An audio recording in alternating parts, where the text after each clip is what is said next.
Market. Today we are going to make scones. And this is a recipe I've been using since, I've used for about 20 years. I used to work in this little bakery slash coffee house, and I was their baker in the mornings. And that place has been gone for a long time, but I still make scones using that recipe, and I'm going to share it with you today. So it's really easy. You can use any kind of flour. What's great about this recipe that I'm going to show you today is that we're going to use purple barley flour. I love this kind of flour. It's so beautiful. It makes baked goods look really interesting. It's got this really cool nutty flavor to it. And the flour that we're using is from Hayden Flour Mills, and they're located in Phoenix. We actually, at times, we do carry them online. So we're going to start with 3 1/4 cups flour. And then we're going to use 1/3 cup of sugar. So today we're going to be making berry scones. Ooh, a little chunky there. If I was doing a savory scone at the shop, we do a cheddar and black pepper scone. I don't put the sugar in. So these are only if you're doing like sweet scones. 1 tablespoon of baking soda.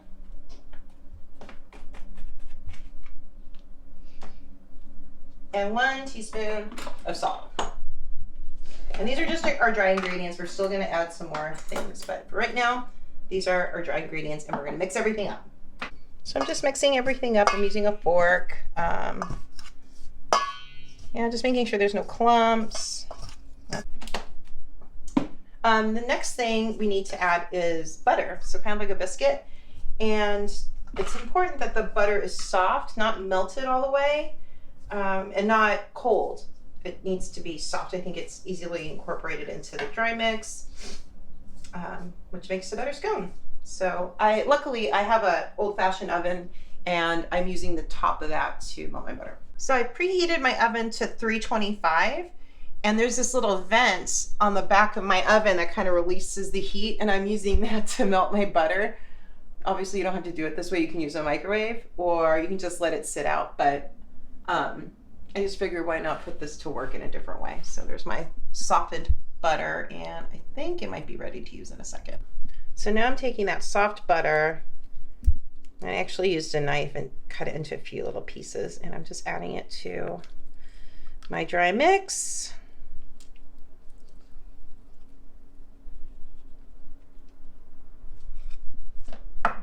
This is 6 tablespoons of butter.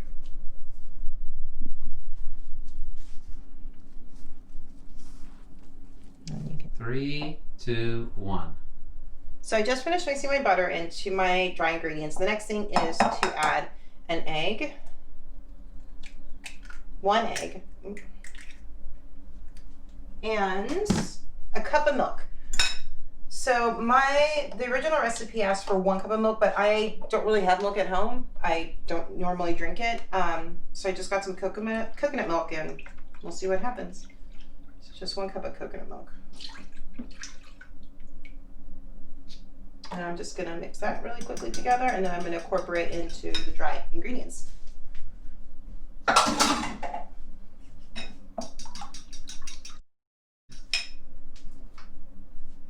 Now I'm adding my egg mixture to my dry.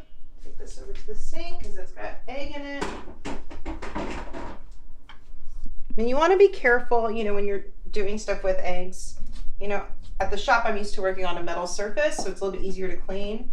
But here I mostly have wood that I'm working on right now. So you need to be really careful when you're dealing with stuff like raw eggs. If they do get on your cutting board, you need to make sure that you clean it thoroughly, wash it. So I'm just making sure. You just mix it? I just mixed it. And the butter's gonna mix more in there. But see, isn't that a great color? It's gonna be really pretty when we're finished. And I'm adding berries to this, so it's gonna be even more blue, purple, reddish. It's gonna be really pretty. So the last thing you wanna do is you add your fruit. And I just had an extra bag of frozen berries, organic berries. in my freezer, and so I'm just gonna use those. That's what I have. I'm just gonna add all the berries to this. You need about a cup. This is probably a little bit more than a cup, but it's gonna be really good with extra berries, right? Extra berries is never a bad thing. What I did do though is I fished out all the strawberries and I just cut those down into quarters or just smaller chunks. And that's the last thing I'm adding to my batter. I'm just gonna give this another mix. So the last thing you're gonna do is portion out your scones, and this makes between, I think, 8 scones. I've never used this ice cream scooper, so who knows what's gonna happen. Ew, not too good.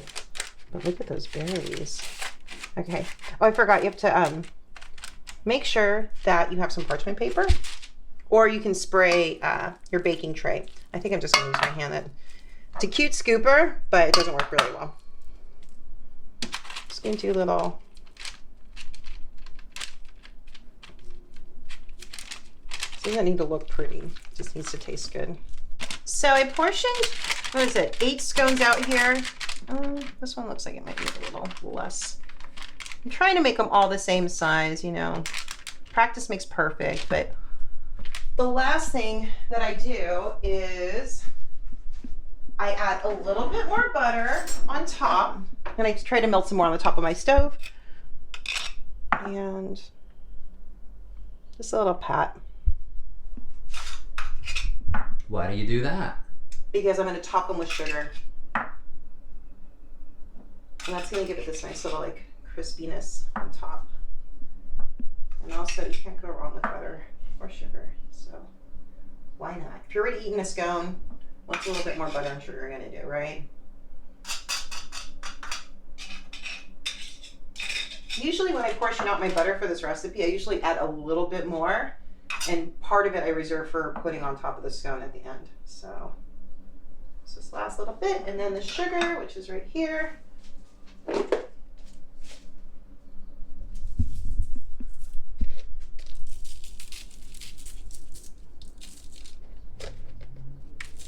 Okay, here we go. And here we go. I'll see you soon. How long? About 15 minutes or until golden. So we waited 15 minutes. They were not done. It might be the flour. It might be the fact that I used too many berries. We had a lot of moisture in them, but it looks like we let it go. Let it 10 minutes, another 10 minutes more. And it looks like they're done. You can kind of tell. Oh my God, 15 minutes happened. Let me just fix this door. Old stove problems. And it looks, yeah, it feels like it's holding itself together. They look nice. We're just gonna let them rest a couple minutes and then we'll dig in. Okay, I'm just gonna take one out. Pretty impatient.